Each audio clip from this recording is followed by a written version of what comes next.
And then they had another 6 kids within 10 years. No, we're going to grow. So there's a lot of relations down from that. Austin was one of the sons. You've heard of Austin. And he homesteaded the area where our farm presently is for 44 years. He was a well-educated, just had a lot of favor in this area. And he was also one of the associate delegates to the National Farmers Collegiate in Colorado Springs. And this was from a governor's appointment. So he was really an entrepreneur for his age and for his, during this time. And they had, was it 6 kids? Is that right? Yeah, I think so. Harriet him. And then, how many of you know Barb McEwen? She put together this book. And her great-grandfather was Austin McEwen. And so, I wanted to read one of the letters after he died. As stated in one of his obituaries, Austin will be missed for many in the Pleasant Hill neighborhood, and the church there and the social life of the locality. He was most prominent and never failed to do more than his share in the community to make it a pleasant and attractive place to live. He took a leading part in the establishment of the Squirrel Hollow Park, and whenever there were fairs to celebrate in connection with the Anderson School, he was the one everybody depended on. And then 2 other obituaries, he was remembered as helping to place a marker. That marker you see in the Pleasant Hill churchyard, it's the Des Moines Sioux City stagecoach that ran through the ground near the Pleasant Hill Church. He donated that for the burial for World War veterans. So Austin, he was very active in that area. And one of the stories I want to tell about the church is there was bees that made some honey up in the attic of the church. So, what did they do? It was dripping down the ceiling. So it was kind of being a little, got to do something about this. So Ralph Teagarden, he found a bee expert.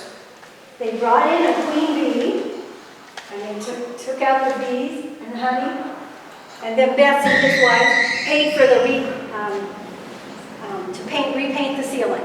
So I just thought that was kind of a neat story. That happened about in the 1980s. So it wasn't really all that long ago. We were married in 1980, so 45 years now.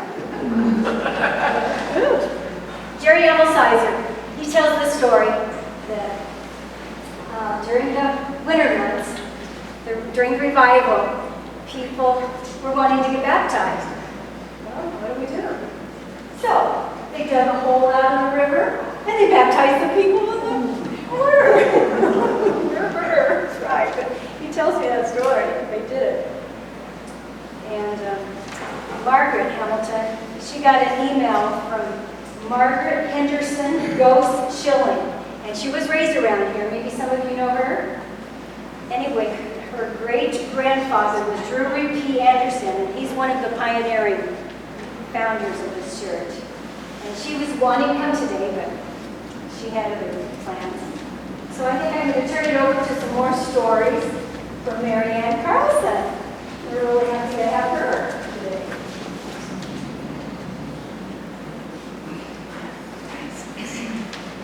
Well, most of you know me. I'm Marianne Carlson. Lived most of my life here in Greene County. Grew up on a farm southeast of Jefferson, across the river from Squirrel Hollow Park. My mom and dad are Don and Mary Coon, and my grandparents were Winifred, called her Winnie, and Bill, W.F. Bill Coon. My grandfather's father was S.E. Coon, and he was one of the men that got together when they decided to build the church. So I've got a lot of history in my background with this church. Spent my whole life going there to events, and so I hold the place pretty dear to my heart. I was just going to share some memories that I have as far as growing up in the Pleasant Hill church family. Every Memorial weekend we called it homecoming, and people would come from distances away that had ties to the church.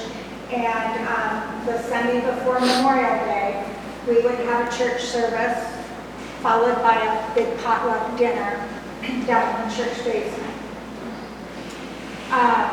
There were lots of people that came, lots of cars out on the grassy area around the church.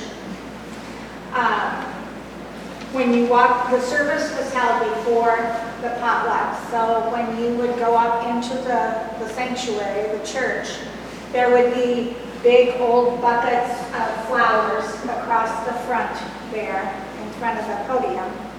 And usually they were filled with peonies and I would say iris. Those were the main flowers at the time. But they were just in, buckets of water. And then after the service, before we went to the cemetery, all of the children were allowed to go up and the women would give us each armfuls of flowers, and we would carry them out to the cemetery and put them on the graves. There would be flags by the veterans, stones that were out there, so we knew where to take them. And that was always pretty exciting. That grass out there in the cemetery and in the churchyard is full of sandburrs, so I have lots of memories of getting sandburrs and fuzzy. We would think we wanted to go barefoot. Oh, well, you always got stuck. And I'll tell you, that cemetery out there, every year we go out there to clean off stones and we get nailed with sandburrs in our hands. It's just a thing with them. So that brings back lots of memories. When you went up the steps into the church, they're kind of big, old, high steps. There's railings on each side. And right now there's like boards across on each side. But when we were kids, there were more like just pipe, round metal pipes. And so the little girls, of course, we all were in dresses. That didn't seem to hinder us any. We'd be hanging by our knees upside down, with our dresses draping down. And I know we'd get scolded about doing it, but that was the fun part of the day, was hanging upside down on my bed anyway, went into church. Of course, the service was pretty traditional. We would always sing America, some patriotic music. And of course, at the end of the service, we always sang Little Brown Church in Louder. That's just tradition, and we still do it. And to this day, when we start singing that song, it brings tears to my eyes because it brings back so many precious memories. I think of my grandma and grandpa and mom and dad and all these people that I knew in my life. And that's just a pretty special old song. After the service, we would go out to the cemetery and the kids would take the flowers and I don't know what year Wallace Teagarden started doing his recitation of the Gettysburg Address, and then he added the preamble of the Constitution, but he did it for about 8 years. Okay. So it went on for a long time, but he would do that out in the cemetery, and there'd be quite a crowd of people out there, and if you couldn't walk out, sometimes there'd be a few cars that would go around the church, on the back road and drive in so that they could witness the whole thing. And then, of course, the big potluck dinner, the women all would bustle down to the basement to get their baskets opened up and get the food all laid out. And the men, I don't know that we've got any real pictures of the men out in the churchyard there. But they were all, it seems like all the pictures I can think of, they're all in their big kind of baggy suits, big ties, and hats on their heads, and they're all smoking away. That's the thing to do back then. There was a lot of smoking went on, and nobody seemed to care. So, anyway, they would hang outside until the women said it was time to come down and eat. But the women had lots of things that they were known for bringing. I know my Grandma Coon, she was always known for her custard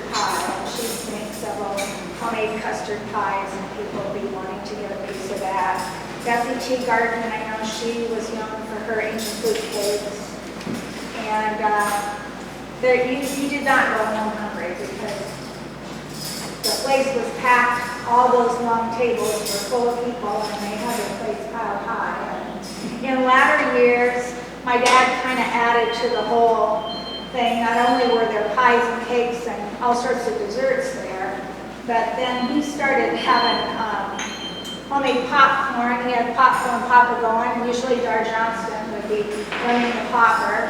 And then in the little back room, there was a little window that you could drop down the front, and they'd have ice cream back in there. And so oftentimes, John May would help. And they'd have ice cream cones there if you wanted to have ice cream or have a scoop ice cream on your pie. So they kind of kept adding new things for everybody to eat.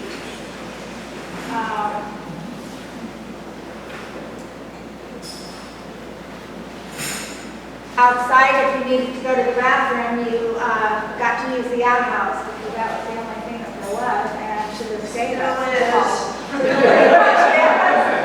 And there's some pictures of them painting on the outhouse up here on the tables if you like. When they got the new, they replaced it once and they got a different one. They had to fix that all up. So every year before, they would come in like within that week before and clean the church out because you get mice in there and bugs and all sorts of things. And so they'd come clean the church in the basement, and my dad would clean the outhouse. And I know in latter years Wallace he had a little hand sanitizer station out by the outhouse. I don't know what all, they tried to make it a little bit nicer, but it's still just an outhouse. If anybody has a real fortune and wants to donate it, we could maybe dig a well and make it a lot nicer.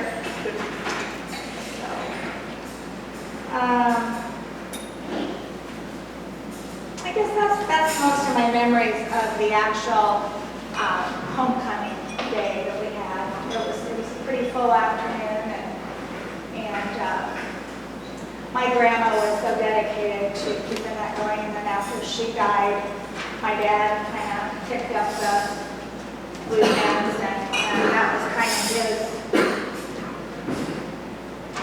his thing, was to maintain that church and the grounds. And he spent lots of hours there cleaning and puttering and hauling home light bulbs from the basement because vandals would steal the light bulbs or break them. And so he spent a lot of time over there. So he passed away in 2014. And so now this new group is kind of taken over, and so it keeps getting maintained and going on from there. So it's a special place to me, and I know that a lot of you have ties to it in different ways, not just my family. One other event that went on out there that was always exciting, I thought, was in the fall. They had a big fried chicken dinner and bazaar. And people came from a long ways, Jefferson and farther, to come to that chicken dinner, and it was a big event. They sold lots of tickets, and there were so many people that came that they would have numbered tickets. And when you got there, you'd go up into the church, the upstairs of the church, and the women had a bazaar going on, so you could buy candy and rag rugs and embroidered things, some hand-sewn things. I know they had fudge and Boston cream candy, peanut clusters, peanut brittle. They'd have somehow rigged up like clothesline rope, and they'd have things draped over that you could see, like blankets or quilts and stuff. So it was pretty festive up there, and it was full of people. And I remember begging for money to be able to buy some candy. But people would have to wait up there until their number on their ticket was called. And when you heard your number, then you were allowed to go downstairs and go through the food line. So the women had quite a organized meal there. And chickens, and so each person was, given a number of how many fried chickens that they were to have, cut up and fried and bring in. So they had big pans of fried chicken. You could go through the line and just with tongs or a fork, pick what piece or pieces you wanted. They had mashed potatoes and gravy and corn, and they got dinner rolls from Saba Bakery in Jefferson to go with it. They had big kind of enamel basins of homemade coleslaw, and my sister remembered that it had grapes in it. Did it have pineapple in it too? Or it was kind of a sweet. I didn't like it. Some people liked it, I guess. And Wilma Babb, she always made homemade cottage cheese in her house. And so she would have big wash basins of homemade cottage cheese. I remember being at her